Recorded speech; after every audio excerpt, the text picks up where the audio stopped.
morning to all. Welcome to another class. Today we are discuss about the topic is transpiration. What is transpiration? The transpiration means the loss of water. The loss of water in the form of vapor. In the form of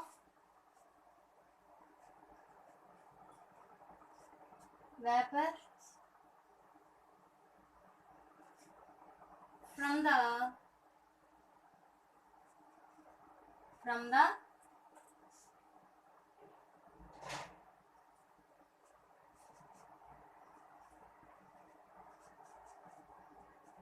aerial parts of the plants. Okay. Already మీకు transpiration అంటే ఏంటో మీకు తెలుసు. What is transpiration? The loss of water in the form of vapor from the aerial parts of the plant. Okay. Plant లో ఉన్నటువంటి aerial parts, stem, young stem, leaves, వీటి ఈ aerial parts ద్వారా వాటర్ లాస్ అవ్వడాన్ని, atmosphere లోకి water loss అవ్వడాన్ని మనం ఏమన్నా ట్రాన్స్పిరేషన్ అనేసి అంటాం. అయితే this transpiration occurs through the స్టొమాటస్.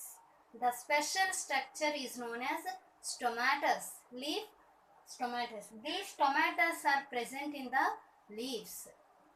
These stomatas are present in the leaves. Okay.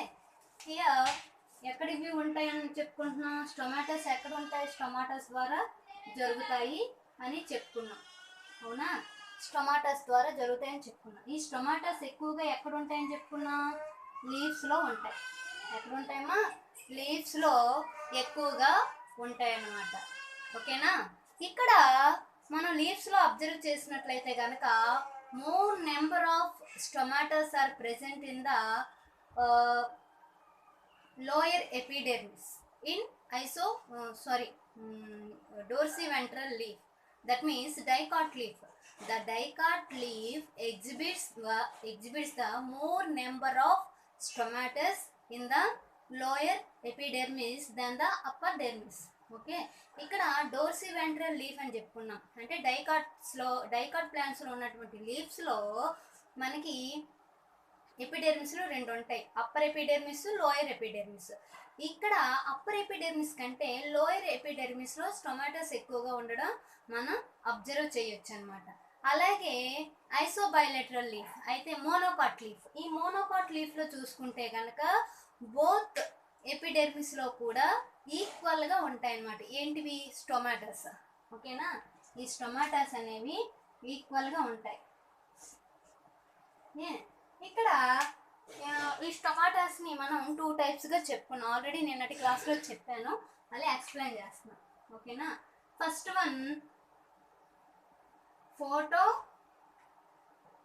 Active stomata. Photo active stomata అంటే ట్రాన్స్పిరేషన్ జరిగే టైంని బట్టి ఈ స్టొమాటోస్ని మనం 2 టైప్స్గా డివైడ్ చేస్తామన్నమాట. First one photo active stomatos. What is photo active stomatos? ఇట్లా stomata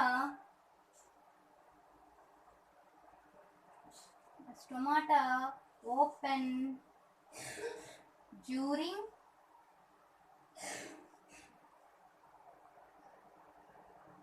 daytime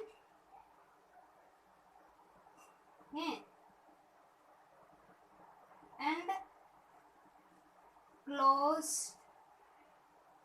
during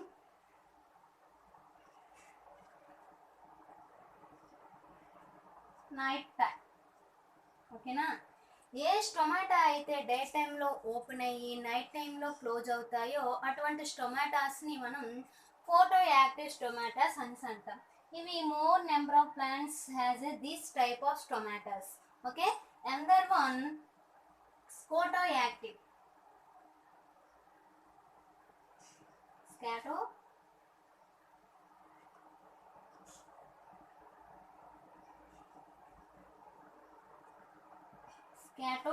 active స్టొమాటాస్.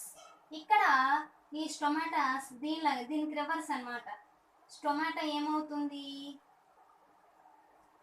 It will be open at night time, okay, close at day time. ఓకేనా. ఏ టొమాటోస్ అయితే డే టైంలో క్లోజ్ అయ్యి నైట్ టైంలో open అవుతాయో అటువంటి టొమాటోస్ని స్కాటో active tomatoes అంటాం. దీనికి ఎగ్జాంపుల్స్ ఎక్కువ సక్యులెంట్ ప్లాంట్స్లో జరుగుతాయి అన్నమాట. What is succulent plants? That means Bryophyllum,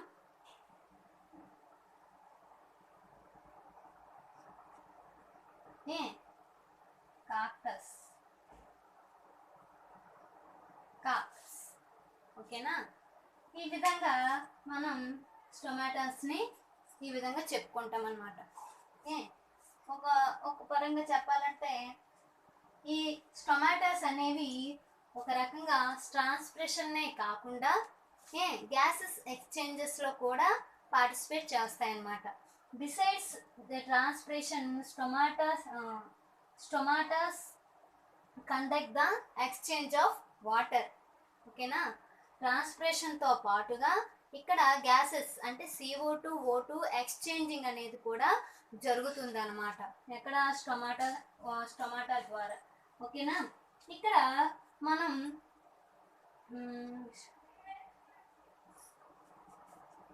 ఈ ట్రాన్స్పిరేషన్ని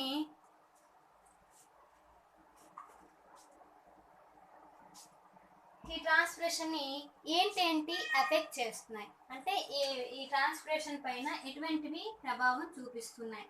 టెంపరేచర్,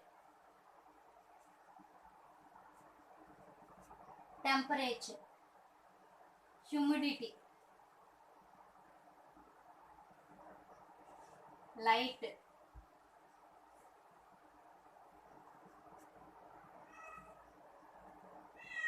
విండ్ స్పీడ్. ఓకేనా. ఈ 4 ఫ్యాక్టర్స్ కూడా ట్రాన్స్పిరేషన్ని ఎఫెక్ట్ చేస్తాయన్నమాట. ఓకేనా. నెక్స్ట్ అయితే మీకు టొమాటో స్ట్రక్చర్ ఆల్రెడీ తెలుసు.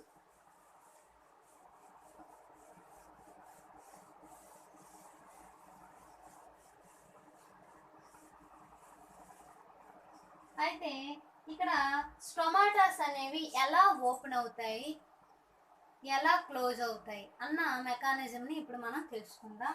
ఓకే. దిస్ వన్ ఇక్కడ మనకి stomato ఆపరేటస్లో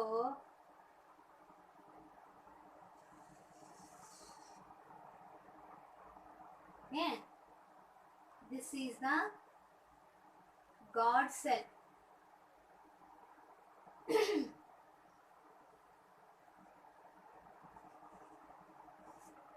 subsidiary cell.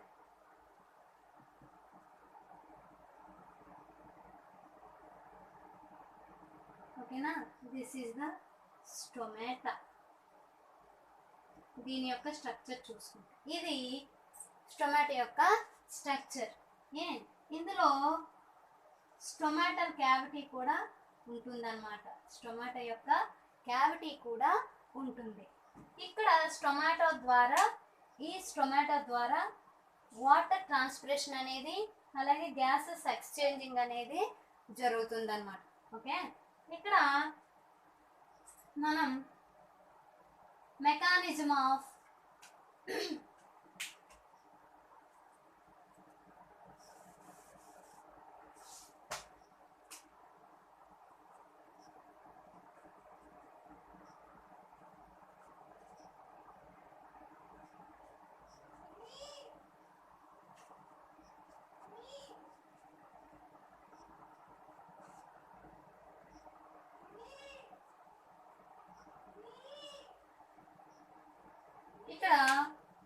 Mechanism of స్టొమాటో ఎలా ఓపెన్ అవుతుంది, ఎలా క్లోజ్ అవుతుంది అన్న మెకానిజంని తెలుసుకునే ముందు మనం స్టొమాటో యొక్క స్ట్రక్చర్ అనేది తెలుసుకుందాం. పార్ట్స్ ఉన్నాయట, God cells, subsidiary cells, స్టొమాటో, sub stomatal cavity అనే పార్ట్స్ ఉన్నాయి. అయితే ఇక్కడ వచ్చేసరికి గాడ్ సెల్స్ని మనం అబ్జర్వ్ చేస్తే కనుక ఇక్కడ ఇది గాడ్ సెల్ అమ్మ, ఇది అవుటర్ వాల్, ఇది ఇన్నర్ వాల్. గాడ్ సెల్ యొక్క అవుటర్ వాల్, ఇన్నర్ వాల్. ఇక్కడ మన గాడ్ సెల్లో ఉన్నటువంటి ఇన్నర్ వాల్ అబ్జర్వ్ చేస్తే కనుక it is very very thick and elastic. చాలా థిక్గా ఉంటుంది అండ్ ఎలాస్టిసిటీని కలిగి ఉంటుంది అనమాట, సాగే గుణాన్ని కలిగి ఉంటుంది. దేంతో పోల్చుకుంటే ఇన్నర్ వాల్, అవుటర్ వాల్తో పోల్చుకుంటే ఇన్నర్ వాల్ ఎలా ఉంది, చాలా థిక్గా ఉంది, ఎలాస్టిసిటీని కలిగి ఉంది. అలాగే అవుటర్ వాల్ ఎలా ఉంటుందంట, థిన్గా ఉంటుంది, ఎలాస్టిసిటీని కలిగి ఉంటుంది, చాలా ఎలాస్టిక్గా ఉంటుంది అనమాట. ఓకేనా? అది ఇక్కడ opening of mechanism of opening and closing stomata. Okay, this phenomenon explained by one of the theory. The theory was proposed by Leavitt.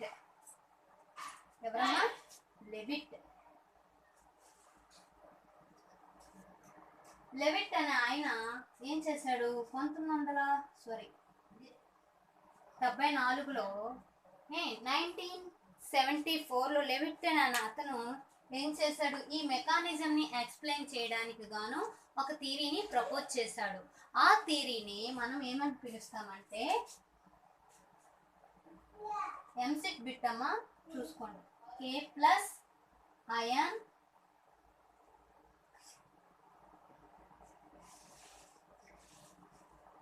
Theory, K+ ion pump theory అనేసి అంటాం అన్నమాట. ఓకేనా? K+ అయాన్ పంప్ థియరీని ఎవరు propose చేశారు, లెవిట్. దేని కొరకు, to explain the mechanism of opening and closing stomata. అయితే according to this theory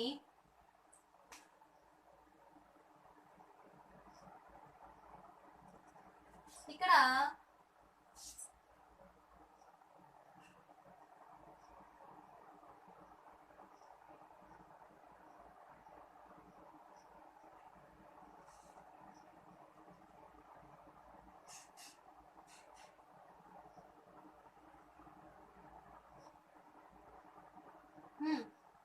according to this theory, accumulation of K+ ions into the God cells. ఇక్కడ చూడండి, మెకానిజంలో ఈ ఓపెనింగ్ అండ్ క్లోజింగ్ మెకానిజంలో ఏం జరుగుతుంది అనేది ఇప్పుడు నేను చెప్తున్నాను. మీకు ఈ పార్ట్స్ తెలుసు కదమ్మా.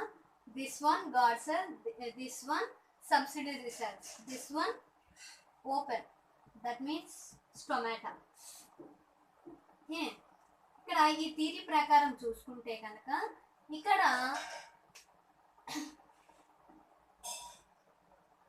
K+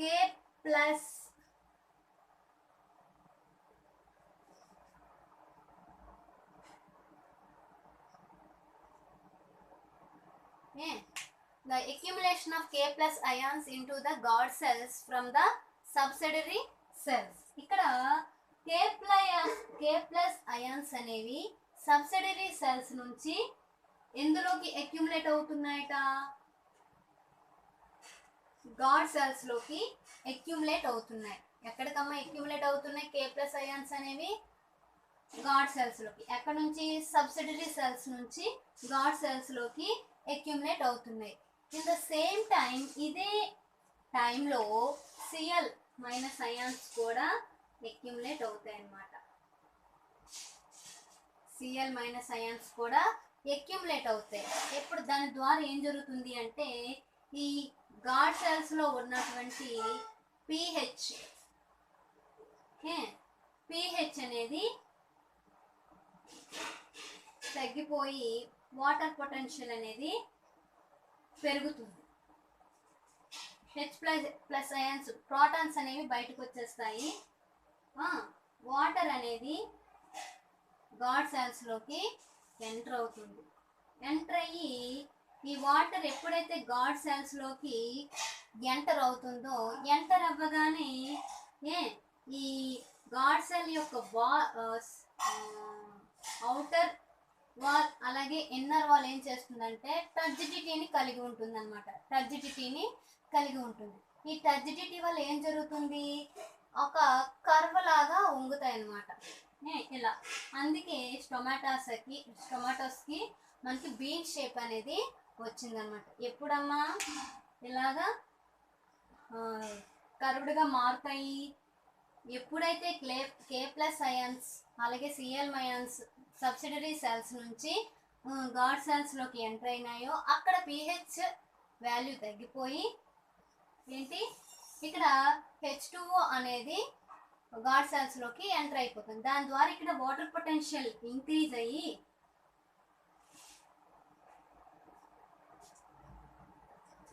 టర్జిడిటీని కలిగి ఉంటుంది అన్నమాట. ఈ విధంగా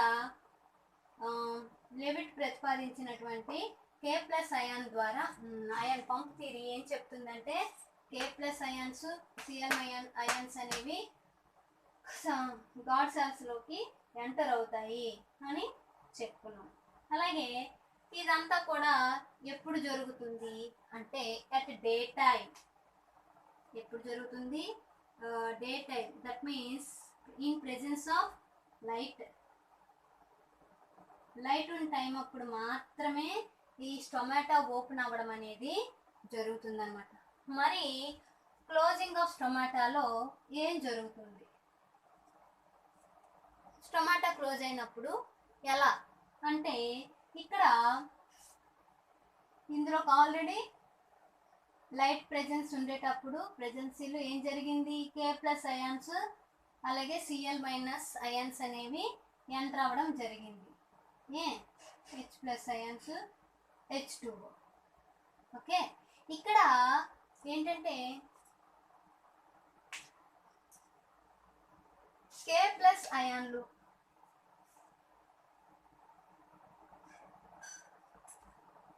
the K+ ions and Cl- ions come out from the guard cells.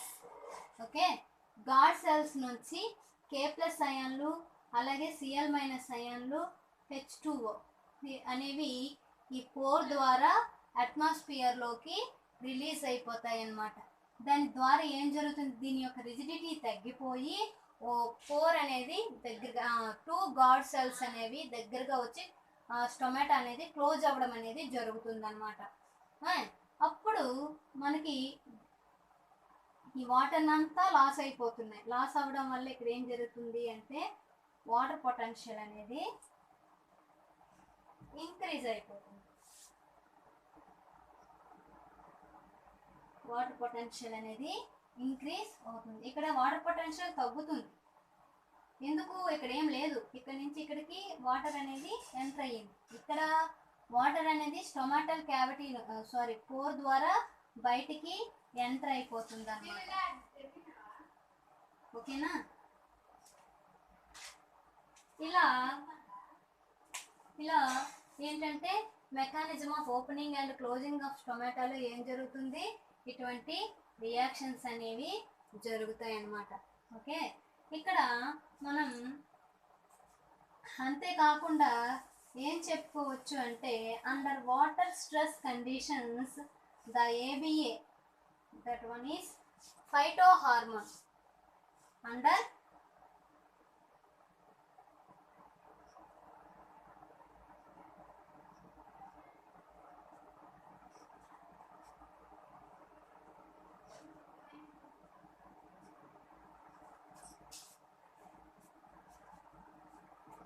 Under water stress conditions, the ABA act as a anti-transparent.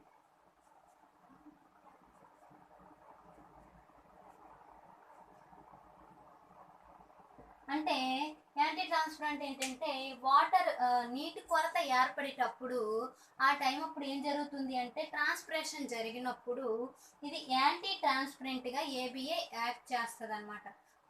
Anti ట్రాన్స్పరెంట్గా ఏబిఏ పనిచేస్తుంది. యాంటీ ట్రాన్స్పరెంట్గా పనిచేసి ఏం చేస్తుంది అక్కడ నీటి కొరత టైం అప్పుడు అంటే వాటర్ స్ట్రెస్ కండిషన్స్ ఫామ్ అయినప్పుడు లెస్ వాటర్ ఉండేటప్పుడు ఎలాగైనా సరే అక్కడ ఎవాపరేషన్ అనేది జరుగుతుంది. దట్ మీన్స్ ట్రాన్స్పిరేషన్ అనేది జరుగుతుంది.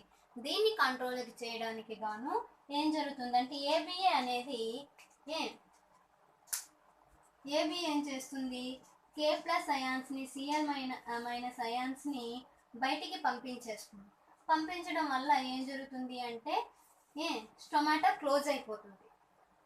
ఆ గాడ్ సెల్స్లో ఉన్నటువంటి కే ప్లస్ అయాన్స్ని సిఎల్ మైనస్ అయాన్స్ని వాటిని బయటికి పంపించేయడం వల్ల ఇక్కడ ఏం జరుగుతుంది, స్టొమాటో అనేది క్లోజ్ అయిపోవడం వల్ల ట్రాన్స్పిరేషన్ అనేది కంట్రోల్ అయిపోతుంది, డిక్రీజ్ అవుతుంది అనమాట. ఎందుకు మనకు అక్కడ అవసరం తక్కువగా వాటర్ ప్రెజెంట్ అయి ఉండేటప్పుడు ట్రాన్స్పిరేషన్ కానీ జరిగిపోతే ఇక్కడ ప్లాంట్స్ అనేవి లాస్ అవుతాయి, చనిపోతాయి. ఓకేనా, అలా చనిపోకుండా దాన్ని కంట్రోల్ చేయడానికి గాను ఏబిఏ ఆబ్సైసిక్ యాసిడ్ అనే ఫైటో హార్మోన్ అనేది యాంటీ ట్రాన్స్పరెంట్గా పనిచేస్తుంది. ఓకే, ఇక్కడ ఇది నెక్స్ట్ మరి అది ఏంటి డే టైం అప్పుడు మరి ఇవి క్లోజ్ అవుతాయని చెప్పుకుంటున్నాం కదా. సక్యులెంట్ ప్లాంట్స్లో డే టైం క్లోజ్ అయ్యి నైట్ టైం ఓపెన్ అవుతాయని చెప్పుకుంటున్నాం. ఎందుకంటే నైట్ టైం ఎందుకు ఓపెన్ అవుతున్నాయి అనేసి అంటే కనుక ఇక్కడ నైట్ టైం ఏం జరుగుతుంది, కొన్ని సక్యులెంట్ ప్లాంట్స్లో దట్ మీన్స్ బ్రయోఫిల్లం, కాక్టస్ అంటే ఎడారి మొక్కలు. ఓకేనా, ఈ ప్లాంట్స్లో చూసుకుంటే కనుక ఇవి నైట్ టైం వీటిల్లో ఏం జరుగుతుందంటే ఇనార్గానిక్ కాంపౌండ్స్ అనేవి కార్బన్తో సంబంధం ఉన్నటువంటి పదార్థాలు ఎక్యుములేట్ అవుతాయి అన్నమాట. కార్బానిక్ సబ్స్టెన్సెస్ అనేవి ఎక్యుములేట్ అవుతాయి ఎందులోకి, గాడ్ సెల్స్లోకి. ఓకేనా,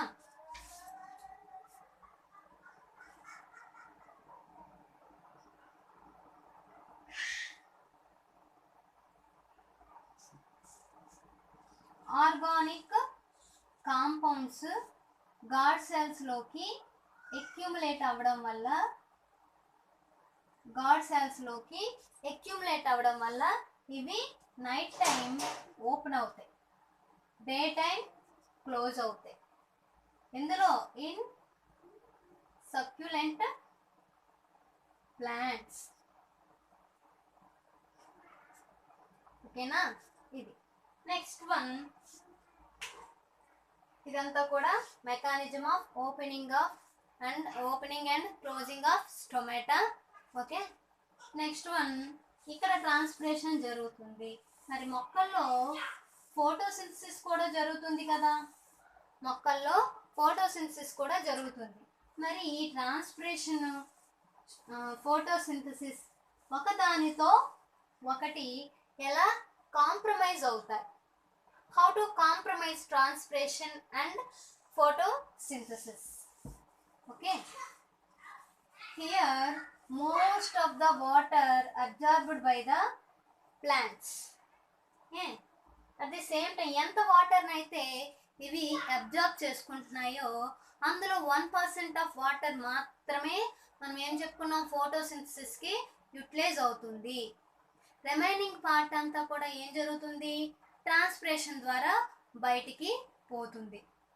ఓకేనా, అయితే ఈ కాంప్రమైజింగ్లో ట్రాన్స్పిరేషన్ వల్ల యూజెస్ ఏంటి, యూజెస్ అనేవి ట్రాన్స్పిరేషన్ జరగడం వల్ల ఏం జరుగుతుంది అనేది మనం అబ్జర్వ్ చేస్తే కనుక the transpiration has a more properties than one. Okay, ఇక్కడ ఒక్కొక్క బెనిఫిట్స్ ట్రాన్స్పిరేషన్ యొక్క బెనిఫిట్స్ చూసుకుంటే కనుక it is creates transpiration pull for its creates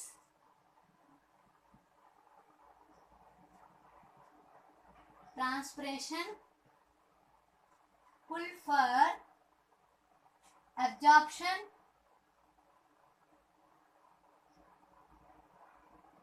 and translocation, transport. Okay na, transport. Yeah. Another one, it is water supplies. It is water supply for the photosynthesis. ఏం చేస్తుంది transpiration పుల్ని create చేస్తుంది. దేనికోసం? Absorption of and transport. ఓకేనా. మిగతా పార్ట్స్కి water minerals transport అవ్వాలి అంటే కనుక ఈ ట్రాన్స్పిరేషన్ అనేది జరగాలి. అది దేని ద్వారా? Transpiration pull. అది కింద నుంచి పైకి లాగబడడం వల్ల ఈ వాటర్ మాలిక్యూల్స్ అనేవి వన్ బై వన్ పైకి వచ్చి అలా అట్మాస్ఫియర్లోకి వేపరైజేషన్ జరుగుతుంది అన్నమాట. ఓకేనా. దాని ద్వారా కొంత అమౌంట్ ఆఫ్ వాటర్ లాస్ అయినా కొంత వాటర్ మాత్రం మిగతా పార్ట్స్ అన్నిటికీ రీచ్ అవుతుంది కదా, ఆ విధంగా హెల్ప్ అవుతుంది అన్నమాట ట్రాన్స్పిరేషన్. అంతేకాకుండా ఫోటోసింథసిస్ జరగడానికి గాను వాటర్ని సప్లై చేస్తుంది. ఫోటోసింథసిస్ జరగడానికి వాటర్ని సప్లై చేస్తుంది. అంతేకాకుండా it's transport the minerals ions from the soil. It transport the minerals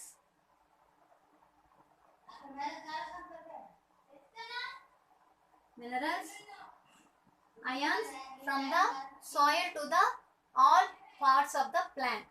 ఓకేనా. సాయిల్లో ఉన్నటువంటి మినరల్స్ని అయాన్స్ని అబ్జర్వ్ చేసుకుని మిగతా ప్లాంట్ పార్ట్స్ అన్నింటికి కూడా ఈ ట్రాన్స్పిరేషన్ ద్వారా రీచ్ అవుతాయి అన్నమాట. అంతేకాకుండా maintain the shape and structure. ఈ ట్రాన్స్పిరేషన్ వల్ల ఏంటంటే ఈ వాటర్ని అబ్జర్వ్ చేసుకోవడం వల్ల ప్లాంట్ యొక్క గ్రోత్లో ఒక స్ట్రక్చర్ని మెయింటైన్ చేయడం, ఒక టర్జిడిటీని కలిగి ఉంటుందన్నమాట ఈ వాటర్ సప్లిమెంట్ వల్ల. ఓకేనా. ఈ విధంగా ఫోటోసింథసిస్తో ట్రాన్స్పిరేషన్ అనేది కాంప్రమైజ్ అవుతుంది. అయితే ఈ విధంగా ట్రాన్స్పిరేషన్ ద్వారా some amount of water loss అయినా కొంత వాటర్ మాత్రం యూటిలైజ్ అవుతుంది. దేనికి? ఫోటోసింథసిస్కి. అందుకే మనం ట్రాన్స్పిరేషన్ని it is a necessary evil అనేసి అంటాం. It is a necessary evil for the plants. ఎందుకు అంటే ఆవశ్యకమైన అనార్థం అనేసి ట్రాన్స్పిరేషన్ అంటాం. అవసరం. ట్రాన్స్పిరేషన్ అనేది మొక్కలకి జరగడానికి అవసరం. మొక్కలు ఎదగడానికి, మొక్కల్లో మెటబాలిక్ యాక్టివిటీస్ జరగడానికి ట్రాన్స్పిరేషన్ జరగడం అనేది అవసరం. కానీ అదే ఎక్కువగా జరిగితే మాత్రం ప్లాంట్స్కి అనర్థం తప్పదు. ఓకేనా. ఎక్కువగా జరిగిన ప్రమాదం, తక్కువ జరిగిన జరగడం వల్ల సమ్ బెనిఫిట్స్ ఉంటాయి మనం ఇప్పుడు చెప్పుకున్నట్టుగా. మరి ట్రాన్స్పిరేషన్ జరిగితే కలిగేటటువంటి అనర్థాలు ఏంటి అంటే కనుక ఇక్కడ మనకి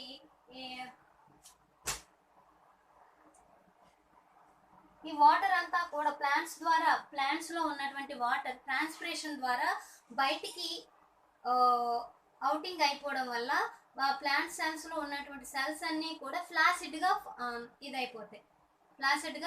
ఫామ్ అయిపోతాయి అన్నమాట. ఈ ఫ్లాసిడ్గా ఫామ్ అయిపోవడం వల్ల టోటల్ వాటర్ కంటెంట్ అంతా కూడా బయటికి పోయింది అనుకోండి, దట్ సెల్ ఈస్ డెడ్. ఆ విధంగా ప్లాంట్ కూడా చనిపోతుంది అనమాట. ఈ విధంగా ట్రాన్స్పిరేషన్ ఎక్కువగా జరిగితే కలిగేటటువంటి నష్టాలు అవి.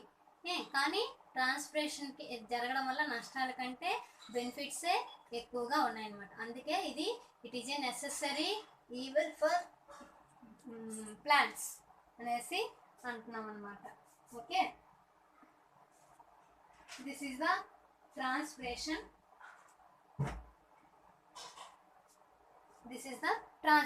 మీకు అందరికీ అర్థమై ఉంటుంది అనుకున్నా. ట్రాన్స్పిరేషన్ మీకు అందరికీ అర్థమవుతుంది. ఇక్కడ మనకి 8 మార్క్స్ క్వశ్చన్ ఉంటుంది, కానీ మనకి ఈ చాప్టర్ నుంచి ఎటువంటి 8 మార్క్స్ క్వశ్చన్ వచ్చే ఛాన్స్ లేదు. కానీ ఎంసెట్ పరంగా సిడిఎఫ్ పరంగా మనం ఈ చాప్టర్ని చదువుకోవాల్సి ఉంటుంది. ఓకేనా తల్లి? అందరికీ all the best. Tomorrow class we will meet again. Thank you.